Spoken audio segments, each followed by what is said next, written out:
This is the Construction Leading Edge podcast from constructionleadingedge.com and buildermasterclass.com. I'm Todd DeWalt, and it's my job to help you eliminate chaos and maximize profits in your construction business. This episode is an interview with Martha Weidmann. She is the CEO and co-founder at 9.arts. They are art consultants and curators, and they use the power of original art to transform spaces like office buildings, multifamily, large-scale land developments, healthcare facilities, just to name a few, into experiences, transforming spaces into experiences. They like to say that they bridge the gap between arts and business. Here's what you're going to get. Martha's advice on selling to developers and property owners. She has had great success selling art in over 35 states, somewhere north of 400 or 380 projects during her career. So she knows how to sell to large property owners and developers. And if she can sell art to those folks, I think you'll get some interesting insights on how you can sell your products and services as well. She says that art pays for itself, and she explains that a bit. We'll also talk about the difference between spaces and experiences and the business case for investing in that change, investing in changing and transforming spaces into experiences. She talks about creative placemaking, a few difficult project situations that she has worked through, and what makes a contractor successful. And she also shares a story and explains why she hired the most expensive GC on her own commercial renovation project. Good conversation, lots of good stuff in this one for you. I have a couple of things I want to share with you before we get to that interview. Here you go. All right, I want to talk about something that is plaguing the construction industry, especially on the residential side. There's one particular issue that's at the root cause, that is the root cause of a lot of your issues, potentially. It's also forcing a lot of people to work for free when they don't have to. The problem is these two words: free estimates. Look, if you're a general contractor and you're frustrated with your subs' productivity, or you're frustrated about their ability to meet a scheduled date, think about this. How much time are they spending pricing jobs for you that never go anywhere? And think about all the other GCs and builders that they're pricing work for. How much time did you waste in the last month on meetings, conversations, doing free design work and free estimates on projects that didn't go anywhere? And then what could you have accomplished with that time? Custom home builders tell me they spend 30 to 40 hours putting together an estimate on a house. That's a tragedy to throw 30 or 40 hours a week, 30 or 40 hours of work away. And then lastly, how many profit bleeds are you dealing with that can be traced back to a lack of planning on the front end? How many awkward conversations did you have with clients because of allowances that were off or things that were missed in your estimate? Think about this. What if you could get paid for estimates? What if you could stop wasting your time on tire kickers and price checkers? What if you could stop wasting your subs' time and you could eliminate a lot of those profit bleeds? Well, here's the deal. A growing number of builders, remodelers, and even commercial general contractors are ending the practice of free estimates. A client of mine named Chris told me just the other day that he collected over $8,000 in pre-construction fees in the first half of this month. Back in episode 190 of this podcast, Travis Gardner talked about how he collected $10,000 in pre-construction fees the first month he made the switch and decided to end the practice of doing free estimates. Don't send out another free estimate until you watch this free training video that I put together for you with 3 questions you can ask to show your prospect the value of paying you for an estimate. You can go to buildermasterclass.com/script to watch it. Go get your free training video over at buildermasterclass.com/script. Time is money, and it's time to optimize your asset management. Enter Bosch Bluehound, a Bluetooth tag-based system that can be applied to virtually any asset in your inventory, even large equipment and fleet. Reduce wasted time, prevent injuries, and plan your team's future equipment needs with Bosch Bluehound. With just a glance at your mobile device, you can track your team's assets, what crew member has them, and what job site they're located at. Long gone are the days of asset tracking with spreadsheets or paper and pencil. Streamline your asset management with Bosch Bluehound. For more details, visit bluehound.boschtools.com. That's bluehound.boschtools.com. All right, now here is my interview with Martha Weidmann. Enjoy. All right, Martha, thank you for joining the podcast. How are you today? I'm good, Todd. Thanks for having me. You bet. And what part of the world are you joining from today? Denver, Colorado. Denver, Colorado. All right. Well, I'm in Kentucky, and just south of Cincinnati, Ohio.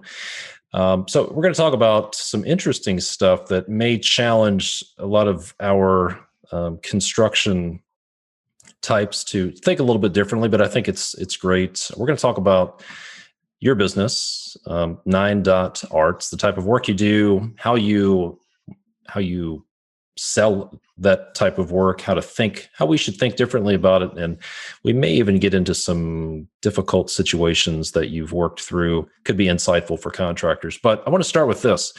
On your website, or maybe it was on your LinkedIn profile, you said something to the effect of art pays for itself. Just ask us. We have the research. So I'll ask you, how does art pay for itself? And in what type of context does it pay for itself? Well, that result was actually from a survey that we conducted last year. We hired an independent research firm and surveyed about 500 business owners, so executives of commercial real estate projects, people who have their own offices, hotel developers, architects. And the report that came out is called The State of the Art. And we asked them particular questions about how they feel about artwork in their projects. And 2/3 of the respondents said that art adds enough value to pay for itself. And one particular comment being, art has this critical role in the making of a memorable place. And I would also add on to that creative placemaking is really coming into its own as an idea. It's something that we've been doing for centuries, but it's now more recognized culturally and measured with larger scale institutions like the Urban Land Institute, for example. So ULI put out a report just in the past 12 months on creative placemaking strategies and opportunities in real estate, specifically to form a guide for developers and contractors to understand how to add value to their projects and increase the ROI, increase the bottom line. And they surveyed ULI members.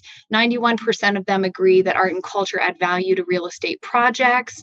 And that was part of a ULI member survey from 2016.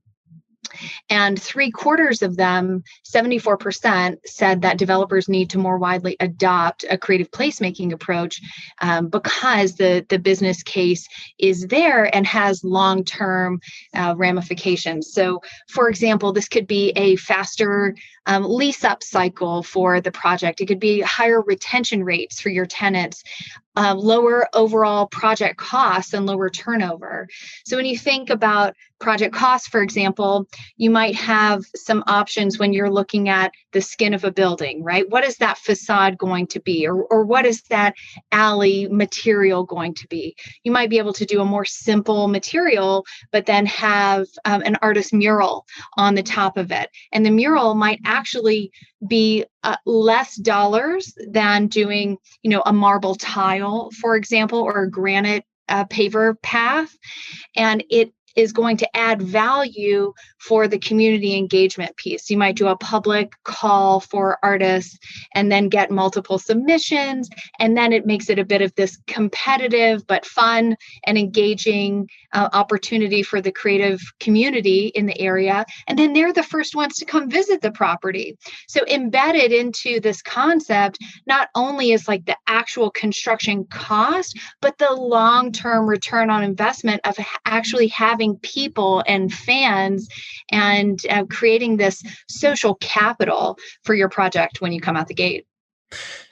So I'd like to get into a couple of examples in just a moment, but correct me if I'm wrong, but what you're talking about is a space creating a feeling, right? The people feel something when they're in the space. Is that accurate?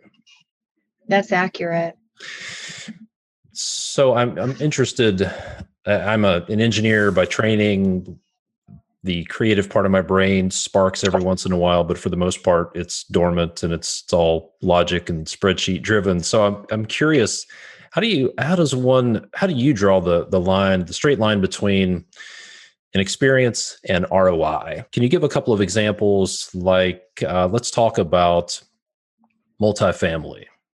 In what is the ROI for investing in art in a multifamily development, an apartment complex, for example, if there is one? Yeah. So I'd like to share some statistics that recently came out from the city of Seattle with specific examples around that. But before I get into the stats, I think that there's just a moment of humanity we can have on this topic. Think about what it's like when you walk into the DMV. What does that feel like? Battleship gray, dreary. I don't want to be here. Right. And then tell me about the last memorable hotel lobby you walked into. Might have been a while since you were in a hotel. Yeah. I know for me, it's been a while. No, actually, one of my favorite places is a place called Hotel Covington, just south of Cincinnati, Ohio. It's a favorite place for my wife and I to go. It's this renovated, updated old department store, just beautiful. The vibe is good. We actually talked to them and asked the staff, what's that smell? Why does it smell so good? And they have this proprietary air freshener system that's top secret that they actually pump into the space. And yeah, my takeaway is I want to go back there. I'm looking for excuses to go back there. And how far do you drive to go there? 30 miles. Yeah. 30 miles.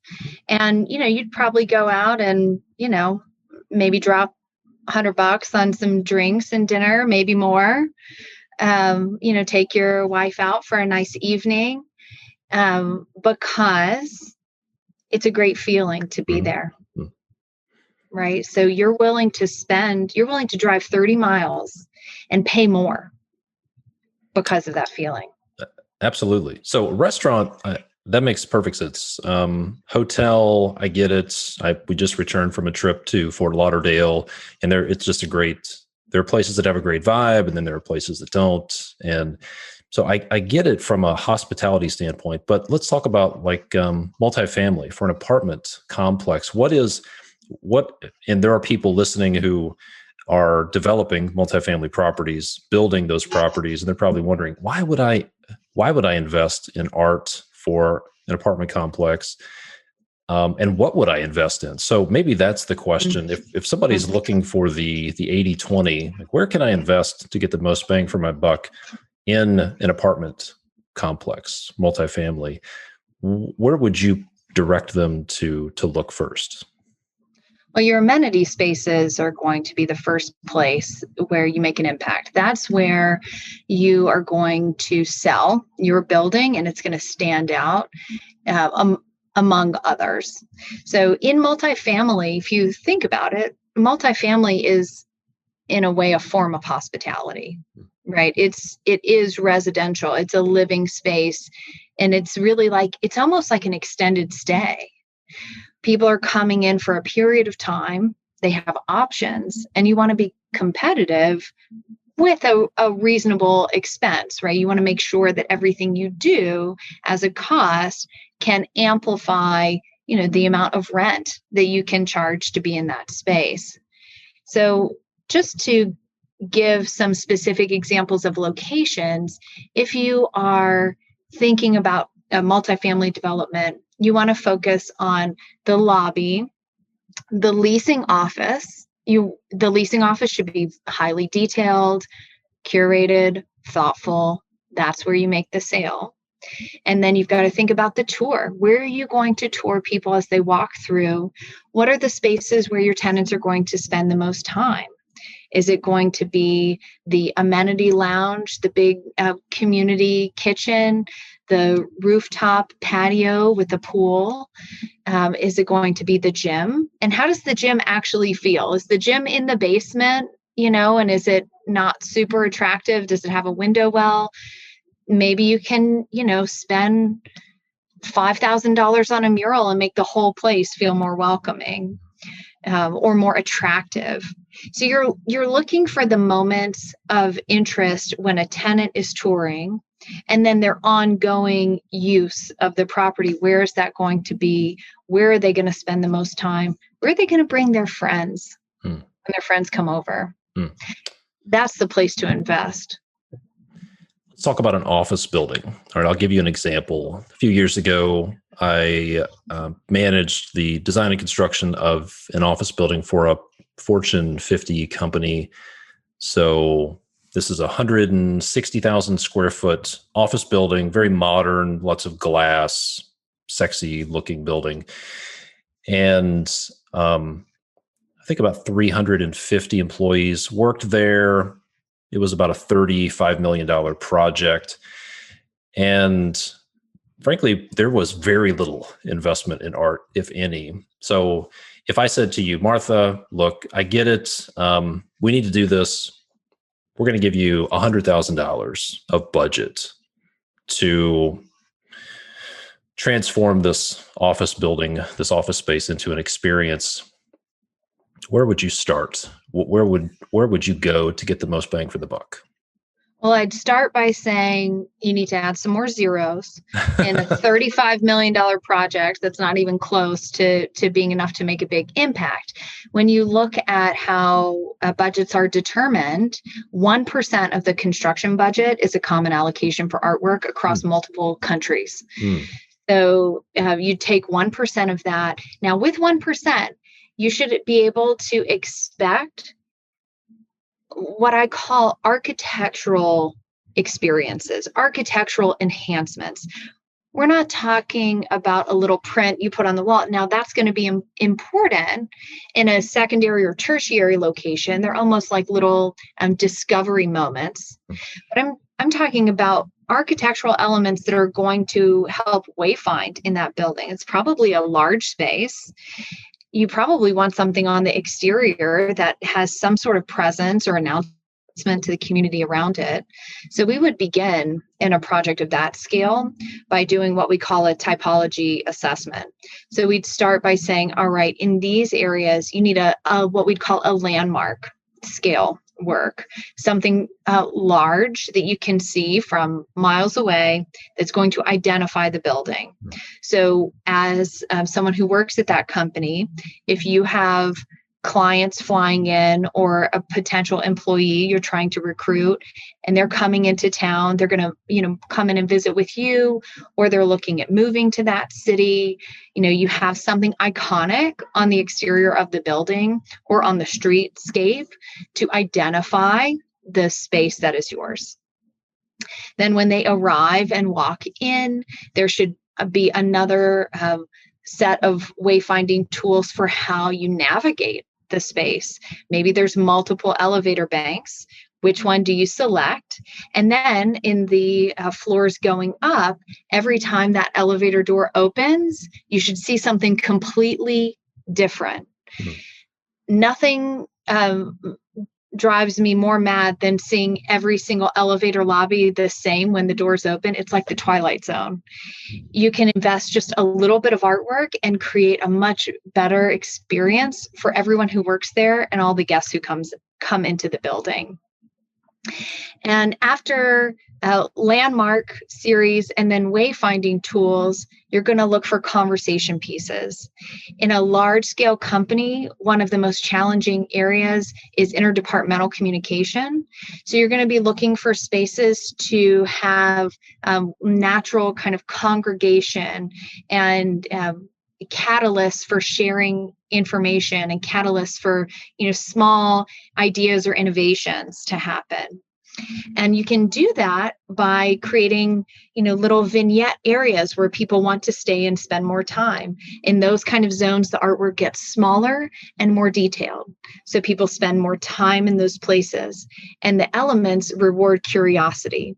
It's meant to create a moment of discovery.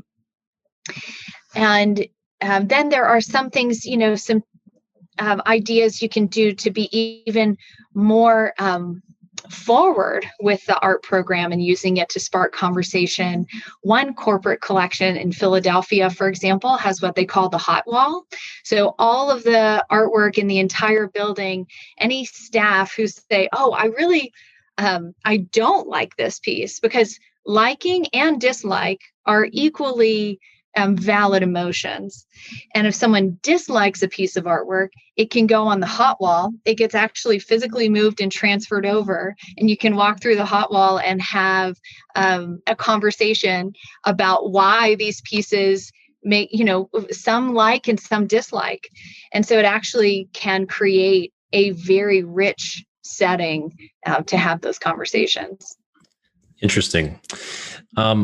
So we've talked about, I think, a few ways to transform spaces or set up spaces and furnish spaces in a way to create experiences. So it's creating conversations, discovery. But what are some of the other experiences people should expect to have, or what experiences do you want people to have in spaces when you're done?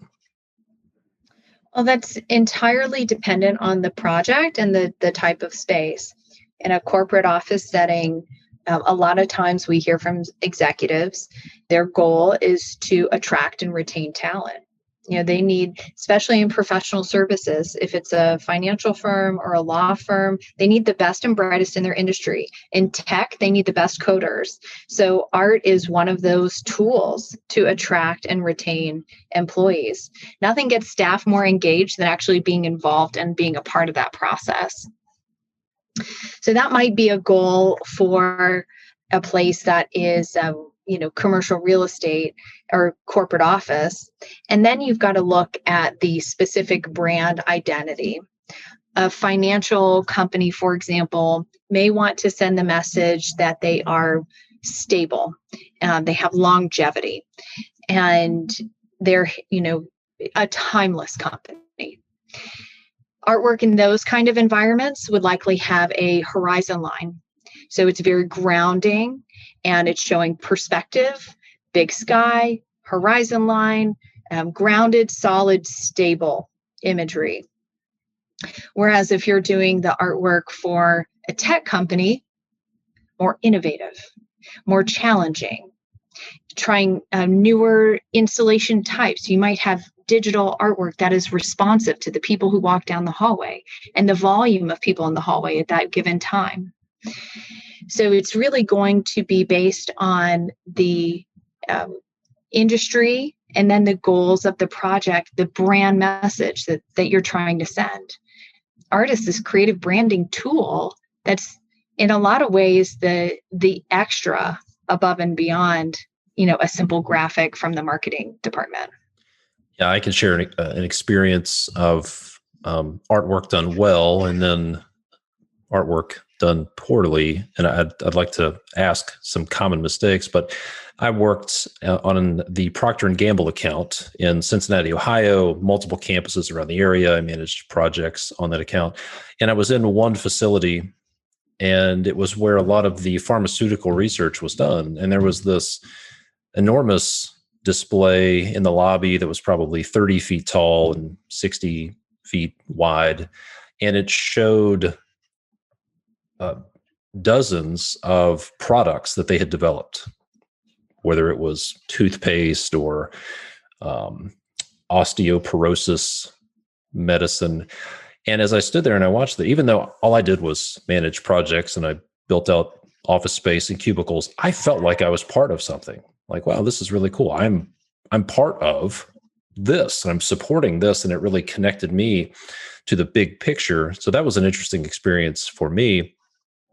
At another campus, it wasn't done quite so well. They had taken, it was a Procter and Gamble facility that has since been demolished, but they took colors directly from their products, like Tide, for example. If you can imagine a Tide bottle, orange, yellow, It's very green, intense. blue. Well, imagine painting the walls of long corridors orange and green and taking their brand colors and putting them on buildings. It didn't work. It didn't work Feels at very all. stressful. Yeah, it was not the right experience. Pretty stressful for people. So I'm curious, what are some common mistakes that people make when they're trying to incorporate artwork into their projects? Maybe the biggest mistake, we're like, giant red flags, don't do that. I think the biggest mistake people make is being reactive rather than proactive. So, reacting to whatever artist or idea kind of washes up on the doorstep, or maybe someone in the company has, a family member who does artwork. Now, it could be a perfectly good solution. But before you say yes and just dive in because that's the thing that's right in front of you, you've got to ask, why? Why are we doing this? What's the point? What's the big picture? What's the vision? What are the goals? What are the criteria in which we select? How long do we have to make these selections? What's our total budget? I see a lot of times people might jump in so quickly, and then, we've had situations where we've had to go back and just kind of undo everything and then put it all back together. Because people kind of just like breezed through it or bought what was convenient. If rather than just going to IKEA or Pier 1 and buying stuff or whoever shows up on your doorstep, it's better to step back, think about what you're doing. It's better to actually do nothing than to do something that's reactionary. Great advice. So I talk a lot about operating from right to left. So start with the end in mind. And what I'm hearing you say is, let's start with what's the experience that we want people to have? What's the message that we want to convey? And then let's work backwards from there and put together a holistic plan, wait until we figure it all out.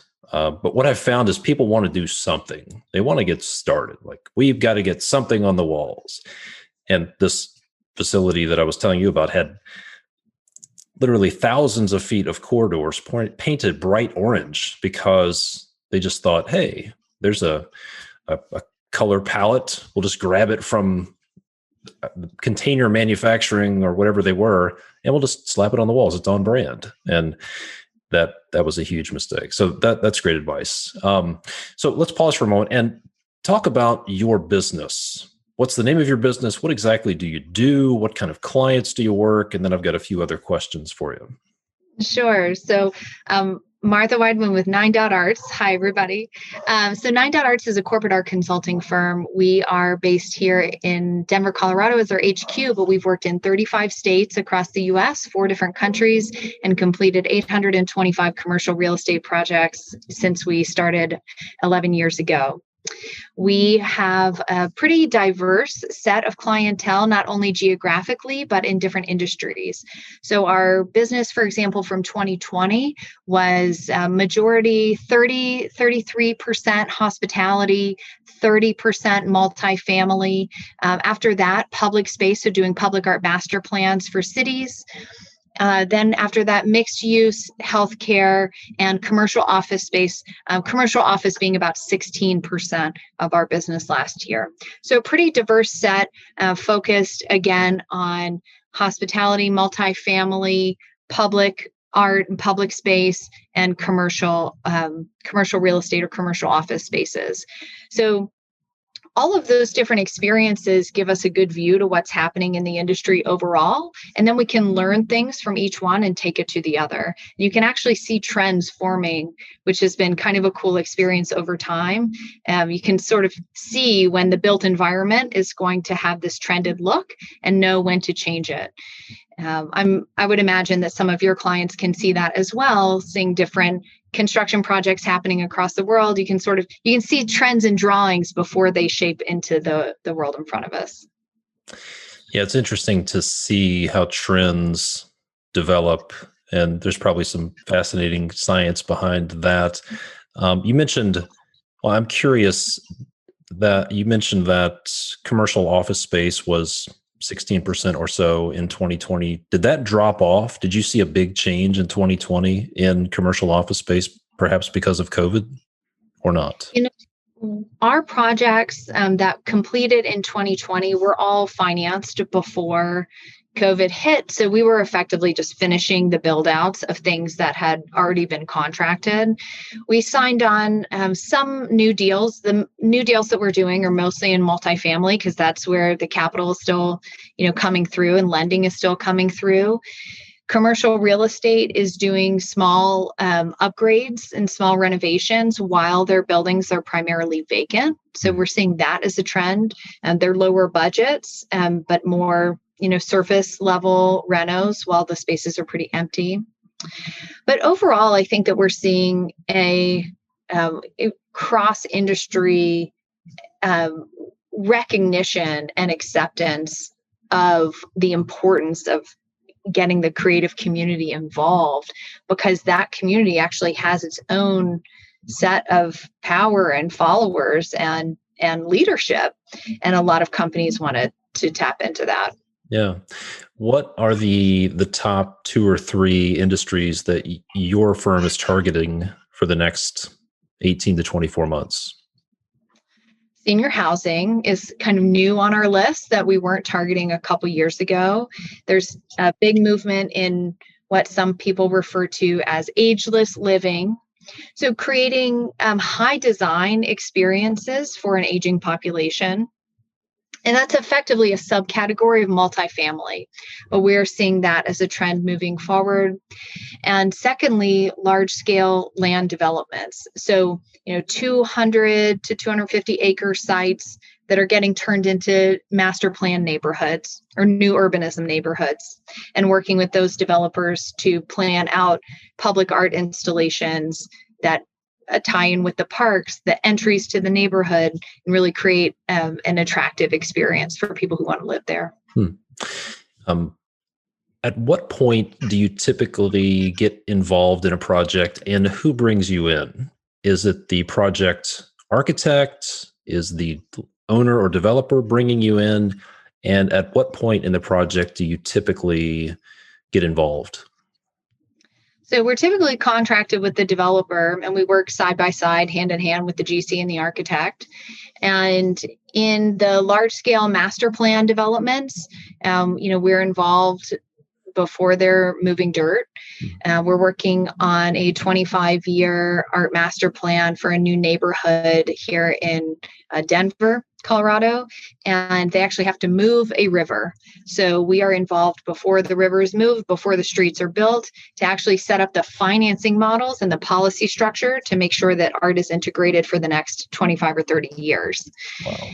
And then for buildings or even like tenant spaces that are getting done, 60% SD, it's ideal to have us involved before you're at 100% CDs. So once you're at 100% CDs, it's not impossible. This is why I love working with contractors. We can always figure it out. It's not impossible to make adjustments at that point, but it's a cost.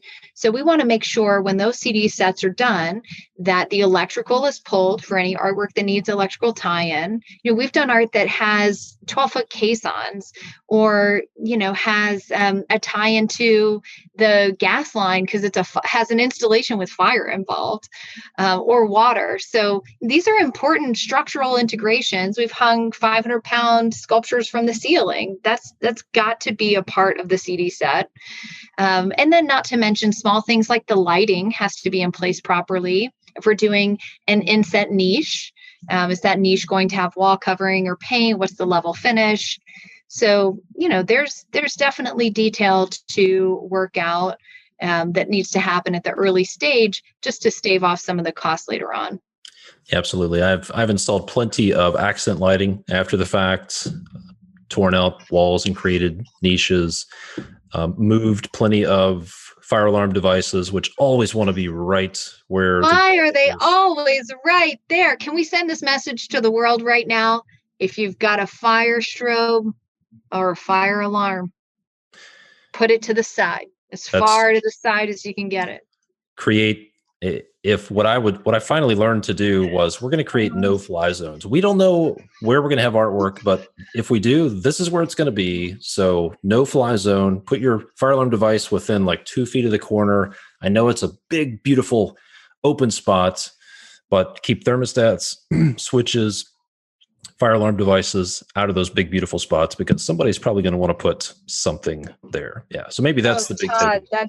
If this is the change we get to make in the world, I can die happy. That would just be amazing. All right. So I'm sure you've worked through some difficult situations, some difficult projects, perhaps caused by your contractor. But any stories about difficult projects or difficult situations that you've worked through that you can share with us? Well, I mentioned earlier the caissons we had to put into the ground. So that was the plan, was to actually put caissons because the sculpture that we were installing was 38 feet high. There were four sections of the installation. It's hardscaping with 4 vertical segments, and the tallest ones, over 3 stories. So the caissons needed to go into the ground at least 12 feet. It was all engineered. We're ready to go. And then we're cross-referencing everything. So this is in the middle of a street roundabout. There was a water main that ran right under the sculpture. That was a big problem. So we worked with the structural team and the GC and had to, effectively modify the structural support system. And it was a difficult situation just because it was, there were a lot of dollars associated with every decision that we made there. So we ended up doing a modified structural system underground that was a pour pad so that the depth wouldn't affect the area where the water main was. So we just had to do a depth check and then did a pour pad to spread that load out across a greater surface area. So it worked out okay, but pretty important things to figure out before you go drilling a big hole. Yeah. Those water mains make a mess when they open up. I've dealt with that. I've had one bad experience with a 12-inch water main that I'd rather not repeat. But that's a story for another day. We did bust through one inside one install. Yeah. That was a small pipe. And it was luckily in the basement level. Thank the Lord. That reminds me, I worked on it was a 250 unit senior living community, 18-story building. And during art installation, somebody heard a hissing sound behind the wall, and the art installer put a screw through about a 2-inch water line. And I remember walking into the area, and there was the contractor's project manager. This was a hot water line. Maybe it was a heat pump line. And he had his hand, the space was finished, carpet, painted, they're hanging pictures. And he had his hand around this 2-inch water line. Boiling hot. Oh, yeah. And the guy just used a screw that was too long. And yeah, quite a mess there. Fortunately, I'd like to think that his potentially scalded hand helped mitigate the disaster, but I'm not sure. Not sure. I'm cringing because the same thing happened to one of our crews too. Sorry out there to all the GCs. Thank you for helping us through it. So usually we avoid them, but sometimes things happen. the statistics would probably indicate you're going to hit one every once in a while. Every 10 years. It's just going to happen. So let's talk about what we won't. I'm sure you have plenty of stories of difficult contractors, because I've heard there are a few of those out there. But what makes a contractor easy to work with, or what makes a contractor easy to work with, in your opinion? Well, I truly love working with creative and problem-solving GCs, because y'all are the ones building it. And in the world of art, there are no rules. So we're designing without parameters, right? Like dreaming up these imaginative, kind of wild things. And the best contractor can take a wild idea and know how to attach it to the building and how to build it in a way that makes sense structurally and materially and for the long term. So I'll give an example if that's useful. One of the projects that we worked on, the dairy block, is an adaptive reuse block. It's a former 1920 Windsor dairy site. There's a firehouse, parking lots. It's a little micro district. So it's a 250,000 square foot district with office space, event and meeting space, an independent hotel, underground parking.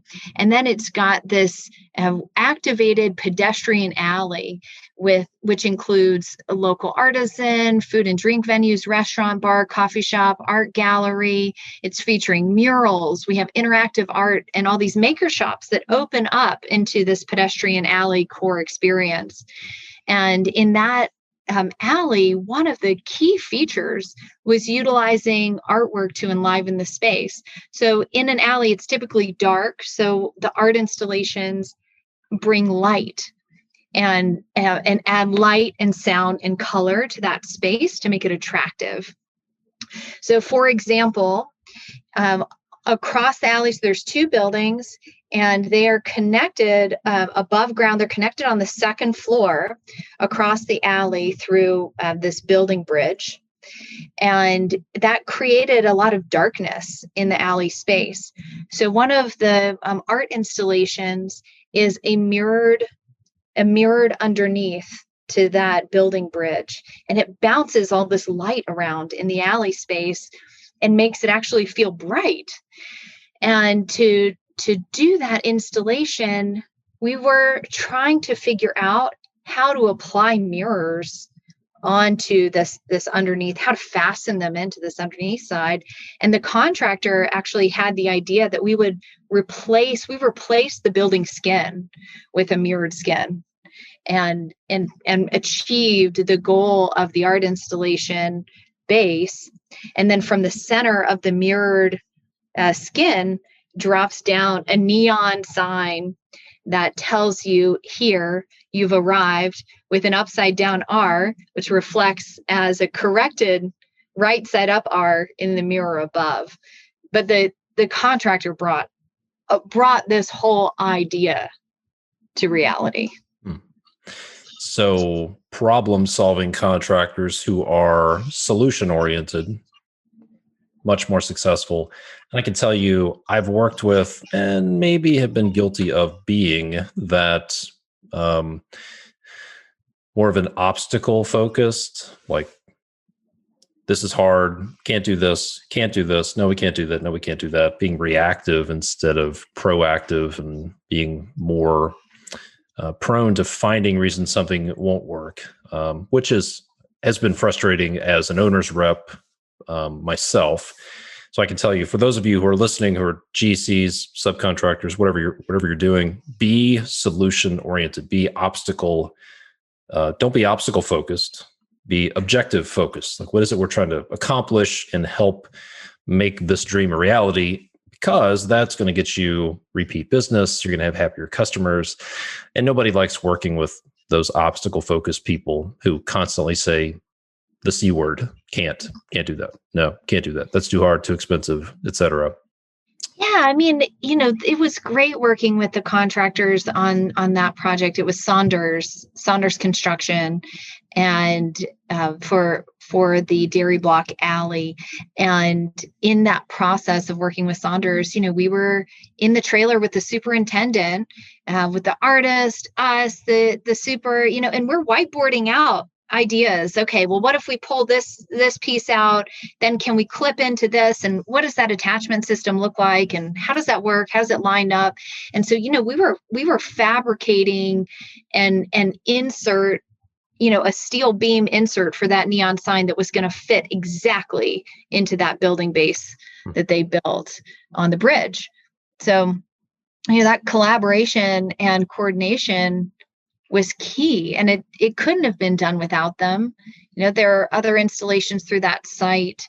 There's musical butter churns that have electrical lights that play sound and light up when you crank the butter churns in the historic Milk Market alley, and they're attached to the side of the building. So before the brickwork went up, we had to go in and site all of those. So the GC had our number on speed dial and say, look, we're at the brick at this point. We need you to put this one in today. You got to come back and put this one in next week. And then, we were tying in electrical through historic buildings, new buildings. It was complicated. But, without having that coordination and that responsiveness, it's key.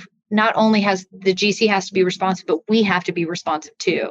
Everyone's got to be ready, because things in construction move fast and you never want to be the one slowing it down. This is true. This is true. We just have a few more minutes before I have to let you go, but I want to talk about selling.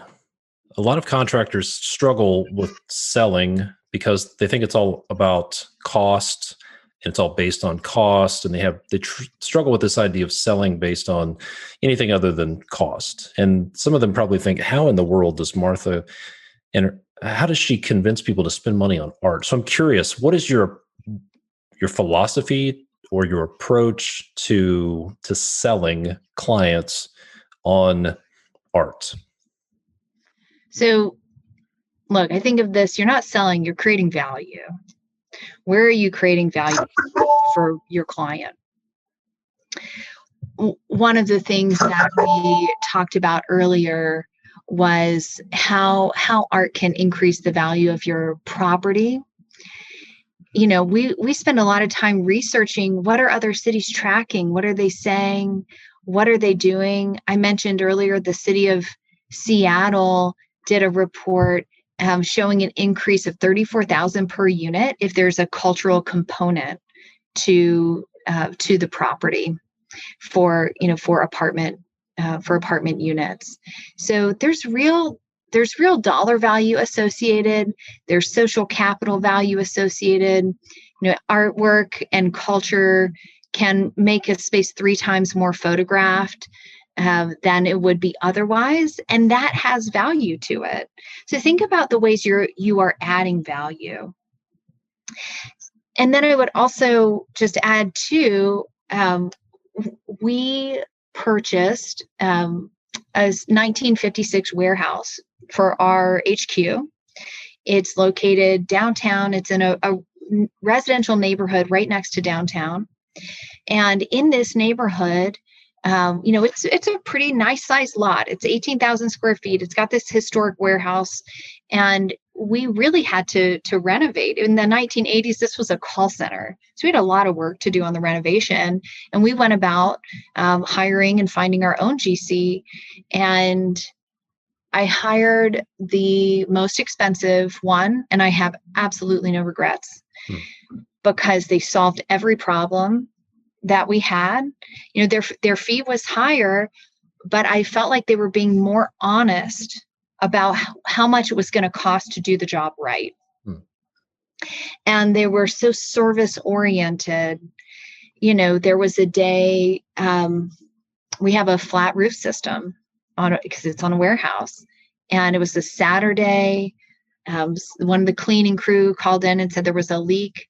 And they were over on the site within an hour, patched it, fixed it.